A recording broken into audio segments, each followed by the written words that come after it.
So, self-improvement. What self-improvement truly is and should be is adopting a new identity, one that is different than the identity that everyone is used to, one that even you're used to, one that you're comfortable with.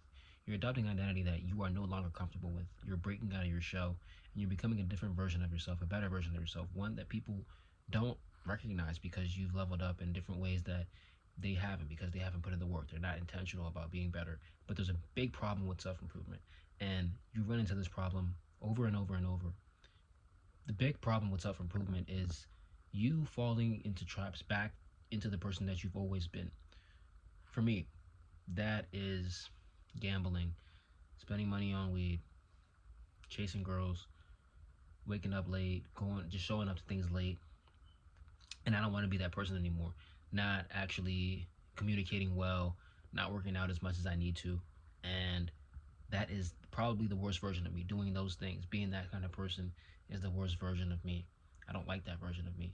It's self-sabotage, it's self-destruction, and I can't grow, I can't develop, I cannot be blessed and just be the version of me that I want to be as long as I continue to do those things. And I fall into those traps because I allow myself to fall in those traps. I can't hinder myself because it's so much for me to step out of my comfort zone and not be in flight mode rather than fight or flight. I rather just go back to what I'm comfortable with, what I'm used to, what is normal to me, what's regular to me.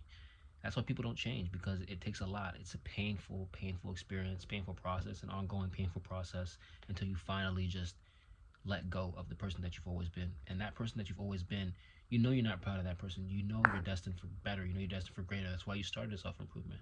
But you steer away and you fall back into traps. You're in the same environments. You're listening to things.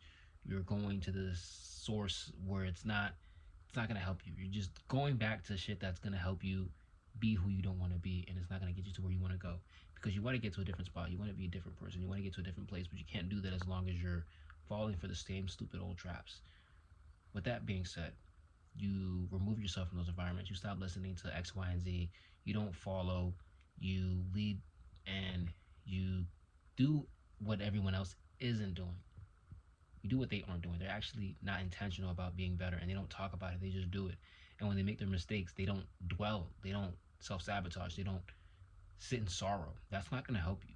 Being sad and just overwhelming yourself with negative thoughts. I was talking to my sales manager about this earlier today on a conversation on a weekly call that we always have. You don't get better. Nothing happens when you just complain and you sit there and you're upset and you're guilty and you're just wallowing in your own mess. It doesn't help anybody. It doesn't improve anything. No one really has anything to say to help you if you don't want to help yourself. You can't help yourself. So whatever anybody else says or does, it doesn't matter. What I say in this video is not going to matter to you if you don't actually want to better yourself and better your situation. You have to do that by being intentional and by going through the painful process, because you think that process is so painful, which it really is, and it's not. It really isn't.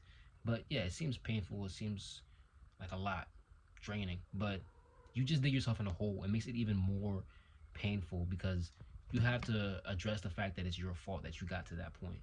There's some factors in life where it's not up to you and you have no control over whatever happens, right? Like right now, there's a cat. There's a cat in my room. This cat just ran across my legs, jumped on my bed, and went to the window. I don't have any control because I have to focus on this video. And she's meowing, but I have no control over that. Unless I kick her out, of course. But I'm making this video. But there's things you have control over, and you act as if you don't because you're acting weak. Your brain is playing tricks on you. You have to be strong because your brain it's a muscle. You have to actually work towards improving, sharpening, and strengthening your muscle, your biggest muscle, your strongest muscle. Just like those arms, just like those shoulders, just like the abs, just like the quads. If you're not actually persistent in improving the muscle and keeping it strong and doing everything that you need to do in order to have strong muscle, strong bones, well, your bones are going to get weaker. Your muscles are going to not look as bulky. You're not going to have the bulging veins. You're just going to lose weight and shit like that. So if you're not intentional about actually getting better, if you're not stern and you're not firm about not going back to those traps, understanding what leads you to go back to that path, then self-improvement won't be a bitch.